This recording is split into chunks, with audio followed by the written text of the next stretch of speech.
নমস্কার, allergy and asthma treatment সেন্টারের YouTube চ্যানেলে আপনাদের স্বাগত।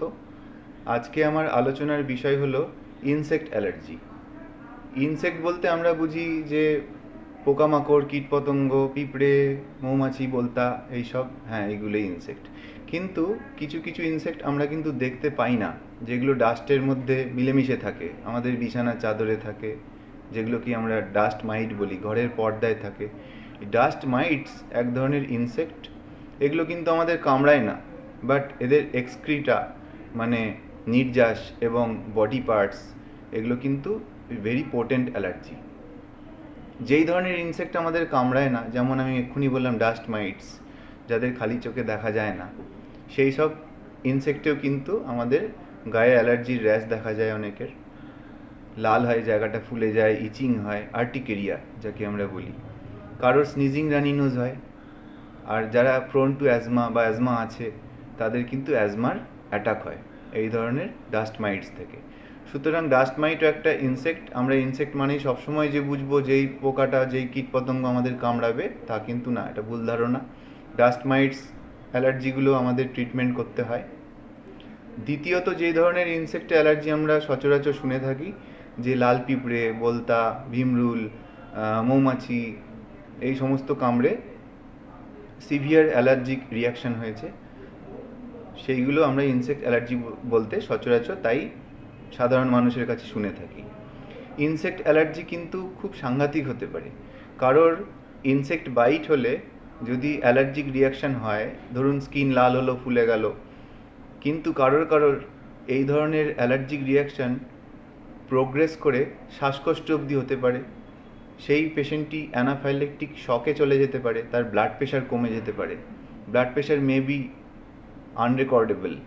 সেসব ক্ষেত্রে আমরা সেই কন্ডিশনকে বলি অ্যানাফাইলেকটিক শক, এবং সেক্ষেত্রে তাকে সত্বর কোনো এমার্জেন্সিতে, হসপিটালে এমার্জেন্সিতে এবং আইসিইউতে অ্যাডমিট করতে হয়, এবং বিষয়টি মারণাত্মক পর্যায়ে চলে যেতে পারে যদি না সঠিক চিকিৎসা সঠিক সময়ে চালু হয়। সুতরাং ইনসেক্ট অ্যালার্জি একটা খুবই আমাদের সচেতনতার বিষয়।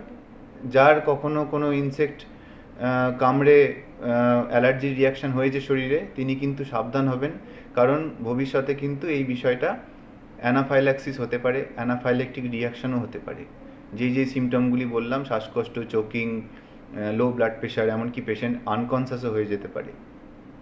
সুতরাং আপনারা এখন এই ইনসেক্ট অ্যালার্জির বিষয়টি অবগত হলেন। আমি সিমটমগুলো বললাম, আপনারা এই বিষয়টি নিয়ে সাবধান হবেন। আর যেই ধরনের ইনসেক্ট আমাদের কামড়ায় না, যেমন ককরোচ, হাউস ডাস্ট মাইটস, এগুলোর হাউস ডাস্ট মাইটস তো আমরা দেখতে পাই না খালি চোখে, ককরোচ আমরা দেখতে পাই ঘরে। এদের নির্যাস, শরীরের নির্যাস মানে এক্সক্রিটা বা বডি সিক্রিশন বা বডি পার্টস, কোনো যদি আমাদের বেড কাভারে থাকে, ঘরের পর্দায় থাকে, সোফায় থাকে, সেগুলো আমরা খালি চোখে দেখতে পাবো না, কিন্তু আমরা যদি সেইগুলো অ্যালার্জিক হই, তাহলে কিন্তু আমাদের শরীরে অ্যালার্জির সিমটমস লক্ষণীয় হবে। যেমন কিনা নাকে অ্যালার্জি, চোখে অ্যালার্জি, হাঁচি, নাক দিয়ে জল, নাক বন্ধ, চোখ চুলকানো, লাল হয়ে যাওয়া, মাসের পর মাস, বছরের পর বছর। এরম যদি হতে থাকে, তাহলে বুঝবেন কিন্তু আপনার ডাস্ট মাইটস, ককরোচ, এগুলোতে অ্যালার্জি থাকতে পারে। আর অ্যাজমাটিক যারা বা যার অ্যাজমা আছে বা যার নাকে অ্যালার্জি আছে, তারও কখনো কখনো অসুখটা প্রোগ্রেস করে অ্যাজমাতে প্রোগ্রেশন হতে পারে। সেক্ষেত্রে তাদের অ্যাজমার অ্যাটাক হয়, রাত্রে বিছানায় শুয়ে শ্বাসকষ্ট হয়, রাত্রিবেলা বেশি শুকনো কাশি হয়, রাত্রিবেলা বা ভোরবেলা নাক দিয়ে জল বেরোয়, হাঁচি হয়। এগুলো কিন্তু বুঝবেন যে হাউস ডাস্ট মাইটস যে আছে, যেগুলো খালি চোখে দেখা যায় না বিছানার চাদরে, তার থেকেই কিন্তু বেশি হয়। সুতরাং আমরা এই বিষয়টি নিয়ে সাবধান হব। আপনারা যদি এই ধরনের লক্ষণগুলি কখনো দেখে থাকেন, আপনারা সত্বর আমাদের সেন্টারে আসবেন।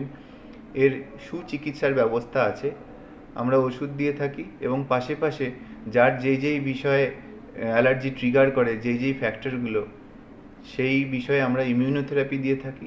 ইনসেক্ট অ্যালার্জির ক্ষেত্রে ভেনম ইমিউনোথেরাপি আছে, এটা একটা অপশান। আর অ্যানাফাইল্যাক্সিসে যদি কখনো প্রোগ্রেস করে এটা, তখন এমার্জেন্সি ওষুধ কী সঙ্গে রাখবেন সেগুলো আমরা বলে থাকি।